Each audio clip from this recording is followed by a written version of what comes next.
എൻ്റെ ഇക്ക നിങ്ങൾ പറയുന്നത് കേൾക്കുമ്പോൾ അമ്മക്കുണ്ട് സങ്കടം. ഒരുപാട് സ്ഥാനാർത്ഥികൾ, മുസ്ലിം സ്ഥാനാർത്ഥികൾ BJPയുടെ സീറ്റിൽ മത്സരിച്ചിട്ടുണ്ട് അല്ലേ? ആരെങ്കിലുമൊക്കെ നിങ്ങൾ ജയിപ്പിച്ചാലല്ലേ നമുക്ക് മന്ത്രിയാക്കാൻ പറ്റുള്ളൂ. നിങ്ങൾ വോട്ട് ചെയ്ത് ജയിപ്പിക്കണം. അപ്പോൾ അവരെ MLA ആവും, മന്ത്രിയാവും. നിങ്ങളല്ലേ BJP അയിത്തം കൽപ്പിച്ച് മാറ്റി നിർത്തിയത്. പിന്നെ ഇതൊക്കെ കഴിഞ്ഞ് എന്നിട്ട് ഇങ്ങനെ വന്ന് കരഞ്ഞിട്ട് വല്ല കാര്യമുണ്ടോ? മനസ്സിലായോ? വീഡിയോ ഒന്ന് കണ്ടു നോക്കിയപ്പോൾ നിങ്ങൾക്ക് മനസ്സിലാവും. ഈ രാജ്യത്തെ 12 സംസ്ഥാനങ്ങളിൽ ഒരൊറ്റ മുസ്ലിം മന്ത്രി പോലും ഇല്ല എന്നാണ്.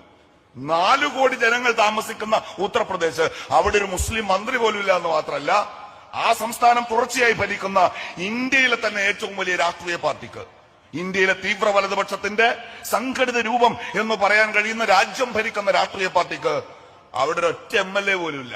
ഇന്ത്യയിലെ 12 സംസ്ഥാനങ്ങളിൽ ഒരൊറ്റ മുസ്ലിം മന്ത്രി ഇല്ല. ഇന്ത്യയിലെ 11ഓളം സംസ്ഥാനങ്ങളിൽ ഒരൊറ്റ മുസ്ലിം മന്ത്രിയേ ഉള്ളൂ. ഈ രാജ്യത്ത് 4 സംസ്ഥാനങ്ങളിലെ ഒന്നിലധികം മുസ്ലിം മന്ത്രിമാർ, ഒന്നിലധികം